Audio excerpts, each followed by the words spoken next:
室友把我的冰箱当免费自助餐，偷吃了4年。他们还发朋友圈炫耀，感谢富婆室友，实现车厘子自由。毕业当天，我甩出28万的账单，吃的时候那么开心，付钱吧。他们骂我敲诈，说同学之间吃点东西怎么了？我反手报警，并播放了他们对着价目表狂吃的监控，盗窃数额巨大，10年起步。这顿自助餐你们去牢里慢慢消化吧。毕业典礼结束，我们寝室4个人都在收拾行李。乔林和白露哼着歌，心情好到飞起。他们俩都考上了林氏的公务员，前途一片光明。另一个室友于淼早就保研本校，收拾得最快，只有我慢悠悠地叠着衣服。乔林拉上行李箱拉链，拍了拍手，终于解放了。姐妹们，今晚海底捞我请客。白露欢呼，好耶！乔姐大气。他们看向我，于科，一起去啊，最后一次聚餐了。我把最后一件衣服放进箱子，然后从背包里掏出一叠厚厚的 A4 纸。我走到他们面前，把纸拍在桌子上。课我就不请了，先把你们欠我的账结一下。乔林愣了一下，拿起那叠纸。什么东西？他翻开第1页，眼睛瞬间瞪圆了。于科，你开什么玩笑？白露凑过去看，声音陡然拔高8度。28万，你疯了吧？ A4 纸最上面清晰地打印着乔林应付10万0 5千元，白露应付11万2千元，于淼应付6万3千元，合计28万元整。乔林把那叠纸狠狠摔回桌上。于科，毕业了你给我们玩这出？敲诈啊！我平静地看着他们。敲诈？这是你们大学4年在我冰箱里吃掉的东西的费用清单。白露的脸涨得通红。吃你点东西怎么了？同学之间分享一下不是正常的吗？你家那么有钱，还在乎这点零食？我笑了。我家有钱是我家的事，你们偷吃是你们的事。我那台双开门冰箱是你们的免费自助餐吗？大学4年，我为了保证生活品质，自己花钱买了一台大冰箱放在寝室公用区域。我和室友说可以随意使用，但是不要拿我的东西，因为里面塞满了我从家里带来的或者自己买的高级食材。澳洲 M9 和牛，法国空运的生蚝，顶级的鱼子酱，还有各种进口水果和燕窝。结果这些都成了他们的免费口粮。他们不仅偷吃，还发朋友圈炫耀，感谢富婆室友，实现车厘子自由。深夜放毒 M9 和牛泡面，奢华。配图就是我的冰箱和我的食材。我一提醒，他们就各种阴阳。我忍了4年，毕业这天是该算总账了。乔林双手抱胸，冷笑：于科，你别给脸不要脸，我们是给你面子才吃你的东西。你那个性子孤僻的要死，要不是我们帮你处理那些快过期的食物，你那些东西都得烂在冰箱里。这话说的好像他们偷吃还是帮了我大忙。白鹿帮腔，就是我们好心当你是姐妹，你现在拿账单来恶心我们。28万，你怎么不去抢？我指了指那叠纸，每一笔都记得清清楚楚，日期、品名、数量、单价。比如大一那年10月15号，乔林你吃掉了一盒蓝鳍金枪鱼大腹，市价1200。白鹿，你喝了我3瓶即食燕窝，单瓶450。乔林脸色一变，你血口喷人，谁知道那是什么时候的事了？我点点头，知道你们不认账，所以我准备了证据。我拿出手机，点开一个相册，里面全是他们发的朋友圈截图，时间、内容和账单完全对应。他们的脸色瞬间变得煞白，乔林的嘴唇哆嗦了几下。他没想到我居然把他们发的朋友圈都截图保存了，这些可都是他们自己炫耀的铁证。白鹿眼珠一转，立刻换了副嘴脸。哎呀，科，都是同学，开个玩笑嘛。我们当时发朋友圈就是觉得好玩，你别当真。再说了，我们也不是白吃你的，你忘了，你有时候懒得下楼，还是我们帮你带饭的呢。我冷冷地看着他，帮我带饭，1次5块钱跑腿费，我次次都转给你们了。你们偷吃我的东西，给过我1分钱吗？乔林恼羞成怒，于科，你说话别那么难听。什么叫偷？放那的东西，我们以为你吃不完，帮忙消化一下而已。你至于这么上纲上线吗？于淼一直没说话，这时弱弱的开口，科，我的那份6万多，是不是算错了？我吃的很少的。我看向他，你吃的少？你只是不发朋友圈而已。我买的那些保健品，褪黑素软糖、维生素片、护肝片，哪次不是你第一个开瓶？我记得你还说过，多亏了我的进口护肝片，你熬夜赶论文才没猝死。于淼的脸刷得红了，低下头不敢看我。乔林见状，立刻把矛头转向我。于科，你就是嫉妒我们，嫉妒我们考上了公务员，嫉妒于淼保研，就你一个人毕业了还没着落，所以你才在最后一天搞这种事，想恶心我们。白鹿连连点头，对，你心里阴暗，自己过不好就见不得别人好，还28万，你做梦去吧，1分钱都没有。他们的态度很明确，就是要赖账。我早就料到了，不给钱是吗？乔林抬起下巴，没有，你要是缺钱，姐妹们可以众筹给你捐个10块8块的，多了别想。我点点头，拿出手机，拨打了110。喂，警察吗？我要报警，寝室里发生了盗窃案，数额巨大。乔林和白露傻眼了，他们没想到我真敢报警。乔林冲上来就想抢我的手机。于科，你疯了？你报什么警？我侧身躲开。偷东西就是盗窃，我报警有什么问题吗？白露气急败坏地大喊：这是学校，是寝室，同学之间拿点吃的算什么盗窃？你别血口喷人。我对着电话清晰地说出了学校和寝室楼号。挂断电话，我看着他们，算不算盗窃？警察来了自有公论。乔林的脸色变得极其难看，他刚考上公务员，政审还没完全结束，如果这时候留下案底，他的前途就全毁了。于科，你非要闹这么大吗？你知不知道你这样做会毁了我们？我笑了，你们偷吃我东西的时候，怎么不想想后果？4年，整整4年，你们把我当成免费的食物供应机，现在要你们付钱，就成了我毁了你们。白露开始掉眼泪。科科，我们错了，我们不该没经过你同意就吃你的东西，但我们真的没钱，我们家条件你又不是不知道，28万，我们怎么拿得出来？你高抬贵手，放我们一马吧。我摇摇头，晚了。听到我要报警，乔林和白露彻底慌了，他们的未来和这28万比起来，显然重要得多，但他们又舍不得掏钱。乔林眼珠一转，立刻给辅导员打电话，电话一接通，他就哭了出来。王老师，您快来我们寝室一趟吧，出大事了。于科他疯了，他要敲诈我们28万，还报警了。白露也在旁边添油加醋。王老师，您快来救救我们，于科要毁了我们。辅导员王贺是出了名的和稀泥高手，而且他一直不太喜欢我，因为我从来不参加他组织的那些无聊活动。挂了电话，乔林得意地看着我。于科，等王老师来了，看你怎么收场。敲诈勒索，我看你这毕业证还想不想要了。我没理他们，坐到自己的椅子上，静静等待。10分钟后，王贺气喘吁吁地跑了进来。他是个微胖的中年男人，头顶微秃。怎么回事？啊，毕业最后一天了，还闹什么幺蛾子？乔林立刻扑上去，哭得梨花带雨。王老师，您得给我们做主啊！于科他列了个账单，说我们大学4年吃了他28万的东西，要我们赔钱。我们哪有吃那么多？他这就是敲诈。王贺一听28万，眉毛都拧成了麻花。他看向我，语气非常不善。于科，你怎么回事？同学之间吃点零食水果，多大点事？你还真算账啊？还28万，你这心也太黑了吧！我站起身，把账单递给他。王老师，这不是零食水果，这是我冰箱里的私人财物，他们在未经我允许的情况下私自拿取，长达4年，这就是盗窃。王贺接过账单，随便翻了几页，脸色越来越难看。酒和牛，鱼子酱，这是学生寝室，你带这些东西来干什么？你这不是故意炫富，引诱同学犯罪吗？我被他的逻辑逗笑了。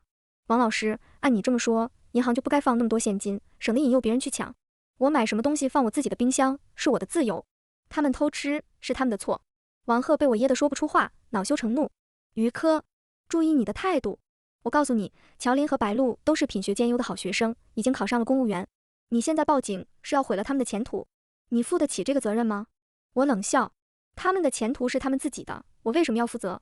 品学兼优，品德在哪里？偷吃4年也叫品德好？白露见王贺帮他们说话，立刻又开始哭。王老师，我们真的没吃那么多。于科他就是看我们考上公了，嫉妒我们，想搞臭我们的名声。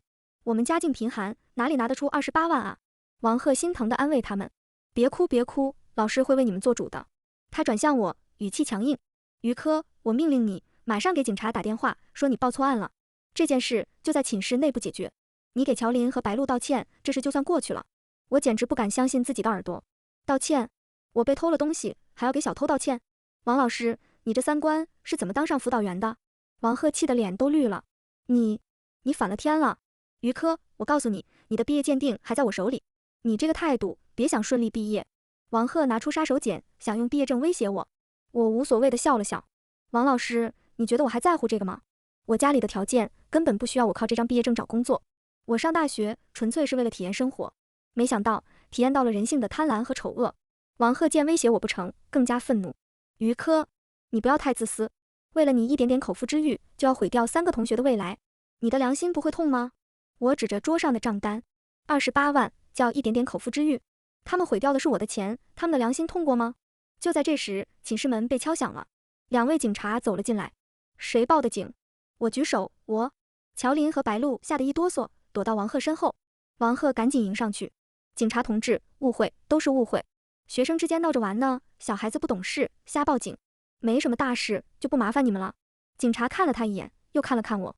是你报的警，说有盗窃案，数额巨大。我点头，是。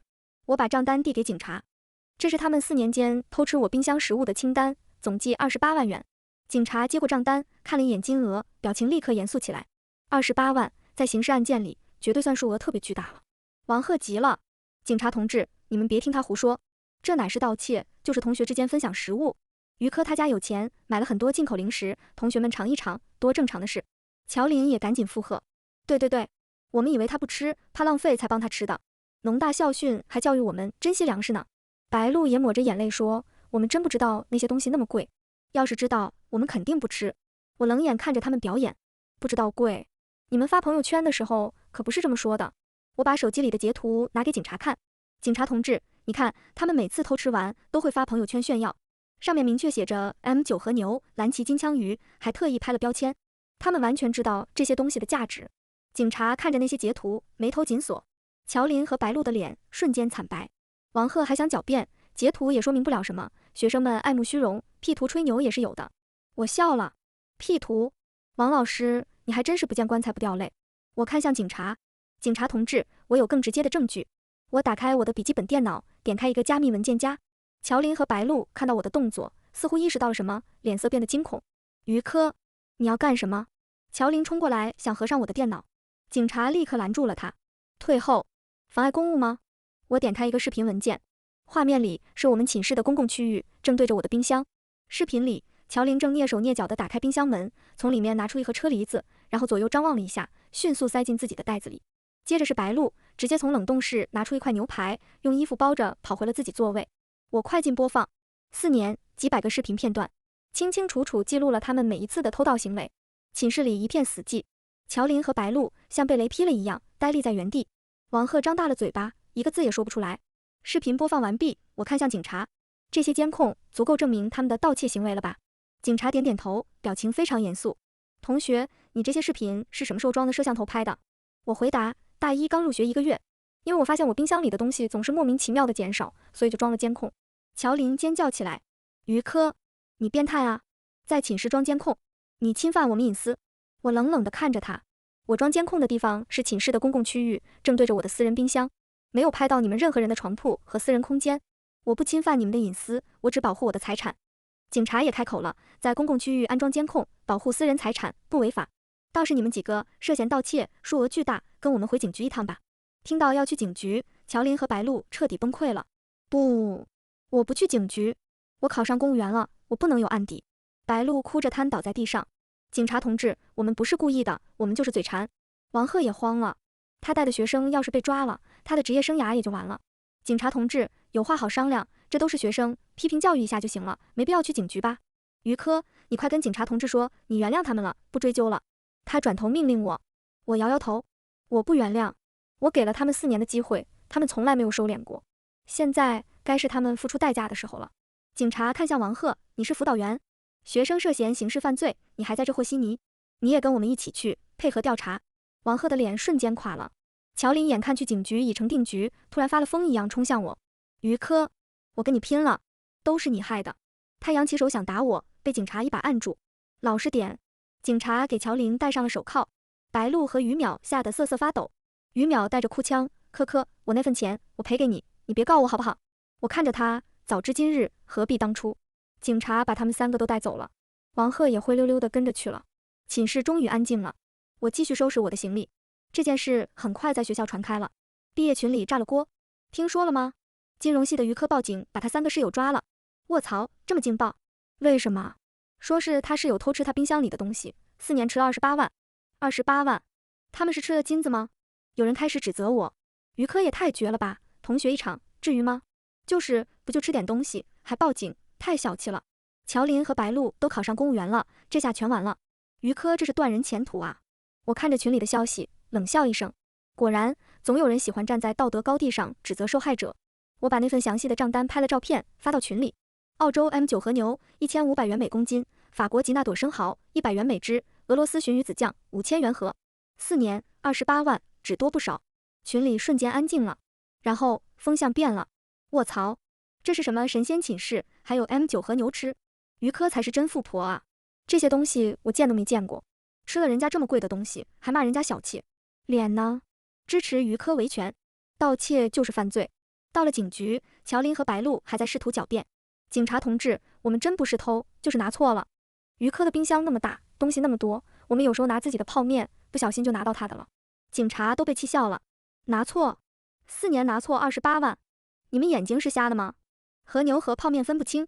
警察调出了我的监控视频，视频里他们每次拿东西都是鬼鬼祟祟，趁我不在寝室的时候，有时候甚至半夜爬起来偷吃，铁证如山，他们无法抵赖。王鹤还在旁边帮腔，警察同志，他们还年轻，不懂事，能不能从轻处理？他们都找到好工作了，要是留了案底，这辈子就毁了。警察严肃地说，法律面前人人平等，他们已经成年了，必须为自己的行为负责。28万，数额特别巨大，这已经不是批评教育就能解决的问题了。乔林和白露听到这话，彻底绝望了，他们转向我，扑通一声跪下了。于科，我们错了，我们真的知道错了，求求你原谅我们这一次吧，我们把钱赔给你，我们砸锅卖铁也赔给你，你别起诉我们，求你了。我看着他们痛哭流涕的样子，心里没有一丝波动。赔钱？你们现在知道赔钱了？刚才在寝室，你们不是还骂我敲诈吗？白露扇了自己一巴掌，是我嘴贱，我不是人。科，你大人有大量，别跟我一般见识。我们家条件真的不好，我要是坐牢了，我爸妈怎么办啊？我冷笑，家境不好不是你们偷东西的理由。你们偷吃我东西的时候，发朋友圈炫耀的时候，怎么不想想你爸妈？王鹤也急了，对我道德绑架。于科，得饶人处且饶人，他们已经知道错了，你何必赶尽杀绝？你家那么有钱，也不差这28万，但他们的前途可就全毁在你手里了。我看着王鹤，王老师，你身为辅导员，不辨是非，包庇纵容犯罪，你也有责任。我会向学校纪委举报你。王鹤的脸色瞬间变得惨白。你血口喷人，我做什么了？我笑了笑，你刚才在寝室威胁我，不给我发毕业证，还让我给他们道歉。警察同志都听到了。警察点点头，我们确实听到了。这位老师，你的言行确实不当。王鹤腿一软，差点坐到地上。他知道，如果我真的举报他，他的工作肯定保不住。乔林和白露见王鹤也自身难保，更加绝望。他们开始互相指责，都怪你，乔林，要不是你先拿他的东西吃，我也不会跟着学。怪我，白露，你吃的比谁都多，那盒鱼子酱大半都是你吃的。2个人厮打在一起，警察立刻把他们拉开，都老实点，在警局还敢撒野。于淼一直在旁边哭，他吃的金额相对较少，但也有6万多。于科，我那份钱我让我爸妈转给你，你能不能？我看着他，于淼，你保研了，应该知道学术诚信的重要性，做人也一样。于淼哭得更厉害了，他的保研资格也可能因为这件事泡汤。警察做完笔录，告诉我，于科，根据目前的证据，他们的行为已经构成盗窃罪，我们会依法对他们进行刑事拘留，接下来就等检察院提起公诉了。我点点头，我不会出具谅解书。听到我拒绝出具谅解书，乔林和白露发出了绝望的尖叫。于科，你不能这么做，28万啊！你知道我们要坐多少年牢吗？根据法律，盗窃数额特别巨大的，处10年以上有期徒刑或者无期徒刑。他们的青春就要在监狱里度过了。我看着他们，冷冷地说：10年？那也是你们应得的。你们享受了4年免费的豪华大餐，现在是买单的时候了。警察把他们带走了。王鹤失魂落魄地坐在椅子上，嘴里喃喃自语：完了，全完了。我走出警局，阳光正好，我深吸一口气，感觉把4年的浊气都吐了出来。回到学校，我把王鹤在寝室和警局的言行整理成材料，实名举报到了学校纪委。学校领导对此事高度重视，毕竟一个寝室出了3个小偷，还都是考上公务员和保研的好学生，这简直是天大的丑闻。王鹤很快被停职调查，而乔林他们的家人也接到了警方的通知。第2天，他们的父母就赶到了学校，他们在学校门口堵住了我。乔林的母亲冲上来就抓住我的胳膊：你就是于科，你个黑心肝的，你怎么这么恶毒？同学之间吃你点东西，你就要把人送进监狱。我甩开他的手，吃点东西，28万叫点东西？你女儿偷东西，你还有理了？白露的父亲指着我的鼻子骂：你家有钱了不起啊？不就是几个臭钱吗？我们赔给你，你赶紧去警局撤案，把我女儿放出来。我笑了，现在不是我想不想撤案的问题，这是刑事案件，已经进入司法程序了。而且就算我撤案，你们赔得起吗？乔林的母亲撒泼打滚：我不管，你必须把我女儿放出来，她还要去当公务员呢。你要是敢毁了她的前途，我跟你没完。周围围观的学生越来越多，大家都知道了事情的经过，纷纷对着他们指指点点。这就是那几个偷东西的女生的家长，真是不是一家人，不进一家门。上梁不正下梁歪，难怪教出这样的女儿。听到周围的议论，他们的脸色变得非常难看。于淼的母亲比较理智，她拉着我到一边。于科同学，淼淼我们从小惯坏了，做了错事。他那6万块钱，我们一定赔给你。我们再多给你点精神补偿，求求你，给他写个谅解书吧。他好不容易保研了，不能因为这件事毁了。我看着他哀求的眼神，摇了摇头。阿姨，不是我不给他机会，4年，我给了他无数次机会。如果他第一次拿我东西的时候跟我道个歉，付了钱，就不会有今天的事。但是他没有，他选择了一次又一次的偷。我拿出手机，点开一个视频。阿姨，你看看这个。视频里，于淼打开冰箱，看到我新买的燕窝，眼睛一亮。他左右看了看，确定没人，然后迅速拿出一瓶，拧开就喝。喝完后，还把空瓶子扔进了垃圾桶。于淼的母亲看完视频，脸色惨白。她没想到自己一向乖巧的女儿居然会做出这种事。我收起手机，他们不是无知，是贪婪。我不会原谅他们。乔林和白露的父母见我不肯松口，开始在学校里闹。他们拉横幅，说我仗势欺人，诬陷他们的女儿。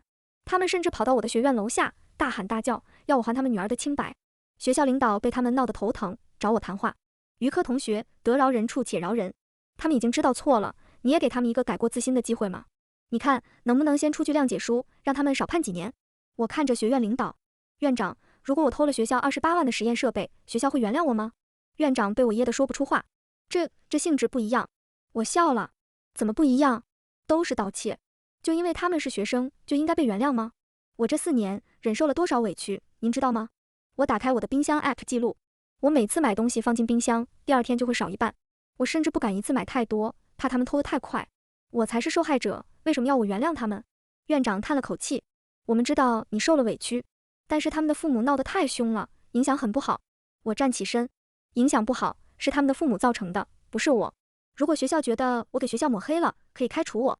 我转身离开院长办公室，我不在乎，我只要一个公道。乔林和白露的父母见我态度坚决，开始用更极端的手段。他们找到了我的家庭住址，跑到我家去闹。我父母都是生意人，平时很忙，他们被这些人骚扰得不胜其烦。我妈给我打电话，科，要不就算了吧，28万，我们家不缺这点钱，别为了这点事把自己的名声搞坏了。我对着电话吼道，妈，这不是钱的事，这是原则问题。我今天要是放过他们，他们以后就会害更多的人，他们必须受到惩罚。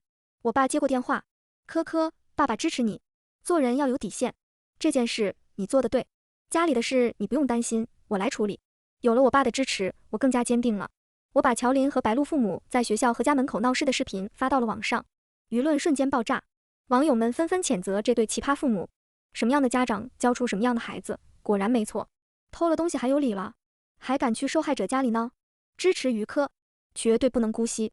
学校迫于舆论压力，也不敢再和稀泥了。他们派保安把乔林和白露的父母赶出了学校。王鹤的调查结果也出来了，他因为严重失职、包庇学生，被学校开除了。他离开学校的那天，灰头土脸，像只丧家之犬。他看到我，眼神怨毒。于科，你满意了？你毁了我的一切。我冷冷地看着他。你错了，毁了你的是你自己的师德败坏。案件进入了司法程序，乔林、白露和于淼被正式批捕。在看守所里，他们终于意识到了事情的严重性。他们的律师告诉我，他们愿意认罪认罚，希望能得到我的谅解。于科同学，他们真的知道错了。他们在看守所里每天都在哭，后悔不已。他们愿意赔偿你的损失，虽然他们现在拿不出那么多钱，但他们可以写欠条，以后工作了慢慢还。我看着律师，欠条？他们都要坐牢了，拿什么还？而且我不需要他们的赔偿，我要的是他们受到应有的惩罚。律师叹了口气，你真的要这么绝吗？他们还年轻，你给他们一个机会吧。我笑了，律师先生，你知道吗？其实我早就给过他们机会了，而且我冰箱里的东西可不是随便吃的。律师愣住了，什么意思？我打开电脑，调出了另一个视频。这个视频是我在警局没有拿出来的。视频的视角是冰箱内部。是的，我在冰箱里面也装了摄像头。视频里清晰地看到冰箱门内侧贴着一张 A4 纸，上面打印着私人食物明码标价，非请勿动，后果自负。下面是详细的价目表 ：M9 和牛100元每50克，蓝鳍金枪鱼200元每片，车厘子10元每颗。视频里，乔林打开冰箱，看到了这张价目表，他撇了撇嘴，不屑地说：“切，还明码标价，吓唬谁呢？”然后他毫不犹豫地拿走了一盒和牛。白鹿也是一样，他甚至对着价目表算了一下，这一盒鱼子酱要5000，于科真有钱。然后他挖了一大勺，直接塞进嘴里。律师看完视频，目瞪口呆。你早就贴了价目表？我点点头。对，从大一开始就贴了。他们完全知道这些东西的价格，也知道这是我的私人财物，他们是明知故犯。律师的脸色变得非常难看。他知道有了这个视频，乔林他们的罪名就更重了。这不再是简单的偷窃，而是明目张胆的抢夺。我看着律师，这个视频我会在法庭上作为证据提交。他们不是说不知道价格吗？不是说以为是分享吗？我要让他们无话可说。律师沉默了，他知道这个案子已经没有任何回旋的余地了。乔林他们彻底完了。开庭那天，我坐在原告席上，乔林、白鹿和于淼穿着囚服站在被告席上，他们看起来憔悴不堪，早已没有了当初的嚣张气焰。当我的律师在法庭上播放了冰箱内部的监控视频时，全场哗然。乔林他们看到视频，瞬间崩溃了。他们没想到我居然连冰箱里面都装了监控。他们的狡辩在铁证面前显得如此苍白无力。法官的脸色非常严肃。被告人，你们还有什么要说的吗？乔林哭着摇头，没有了，我认罪。白鹿和于淼也低头认罪。最终判决下来了。乔林和白鹿盗窃数额特别巨大，情节严重，判处有期徒刑10年。于淼盗窃数额巨大，判处有期徒刑3年。听到判决，乔林和白鹿的父母在旁听席上大哭大闹，被法警拖了出去。我看着他们被带走的身影，心里没有一丝快感，只有平静。这是他们应得的。判决生效后，学校也很快做出了处理。乔林、白鹿和于淼被开除学籍，他们考上的公务员和保研资格自然也都取消了。他们的人生彻底毁了。我拿到了毕业证，顺利毕业。我把寝室里的那台双开门冰箱卖给了二手市场。毕业典礼那天，我作为优秀毕业生代表上台发言。我站在台上，看着台下数千名学生。大学4年，我学到了很多知识，也见识了人性的复杂。我希望大家都能记住，做人要有底线，不要贪图不属于自己的东西，因为你永远不知道你贪婪的代价会有多大。台下响起了雷鸣般的掌声。我知道我的故事已经成为了这所大学的一个传说。毕业后，我选择了一个人旅行。我想去看看这个世界，洗涤一下这4年来的晦气。旅途中，我接到了于淼从监狱打来的电话。他哭着对我说：“于科，对不起，我真的知道错了，我不该贪小便宜，不该偷吃你的东西。我在监狱里每天都在反省，我好后悔。”我平静地听着。于淼，希望你真的知道错了。3年时间，好好改造，出来后重新做人。于淼泣不成声，谢谢你，于科，谢谢你还愿意跟我说话。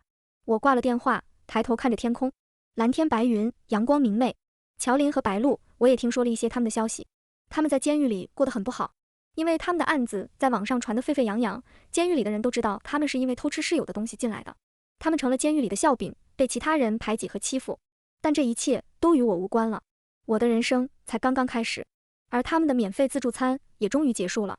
这顿昂贵的自助餐，他们需要用10年的自由来慢慢消化。